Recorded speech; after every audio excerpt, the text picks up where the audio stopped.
Congressman Jackson, can you talk about what that moment was like on Monday night when you came out on stage with your father?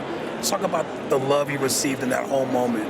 Oh, I mean, it could bring tears to my eyes. It was 40 years ago that I first got onto a Democratic stage. In 1984, I was 18 years of age. And then I thought back, 40 years later, God has blessed me to be a representative of Illinois' 1st Congressional District. I would have never thought about this. My parents, Reverend Jesse Jackson and Jacqueline Jackson, have put 2 young African-American men into the House of Representatives. There have been like 12,510 or so members of the United States Congress. Less than 160 African-Americans have ever had the right to vote. So voting has always been a family value, and to see my father sitting there, and I think in his lifetime he said there should be a woman on the ticket, a free South Africa, a free Nelson Mandela, a 2-state solution. I mean, his message aged well. This was not a vanity run, this was a moral run. He laid the tracks so that a future generation with fairer rules could have proportional representation in their delegate count. And now you're beginning to see democracy work. And you know, a couple of months ago on a Sunday, we saw Congressman Jackson. A couple of months ago on a Sunday, Congressman Jackson, we saw that President Biden decided to step down. There was a moment of uncertainty there. We've gone from that moment to this one. What has surprised you most about that? Just the graciousness, the character, the integrity of Biden. In an instant, I thought of, wow, he served admirably under an African-American male for 8 years as his vice president. He deferred his dreams in order so that Ms. Clinton could run after his term as vice president, which was a natural time. He deferred to her so that she could break the glass ceiling and be a Democratic nominee, a nominee of a major political party.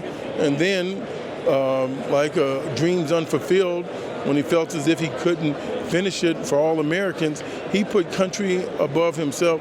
He put people above himself. He put the party above himself. And then immediately, without hesitation, said, I will not seek the nomination. I endorse Vice President Kamala Harris. So that's just integrity. And so, and yesterday, day before, when he gave his speech, just to hear the humility. And when he says, I haven't gotten everything right, but I've given it my best. I mean, that's enough to make you tear up. Who can say I haven't gotten everything right? Yeah. That's contrition. That sounds like a senior statesman. That sounds like a man that I'm proud to call the President of the United States. And I have one last question for you here. What would you like to see? We have this palpable energy right now in Chicago at the United Center at the DNC. How do you think the party can best capitalize on this energy as we head toward November? Voter registration, voter registration, voter registration. There are going to be enormous obstacles that have already been put in place that you're going to recognize on voter suppression. We need to make sure that we're trending better than 3% going across the finish line because of voter suppression. Don't forget, Mrs. Clinton beat Donald J. Trump by 3 million votes, but it came down to 70,000 votes cut across 6 states, 14,000, whatever. When Donald J. Trump says, I need 11,780 votes, okay, every vote is going to count.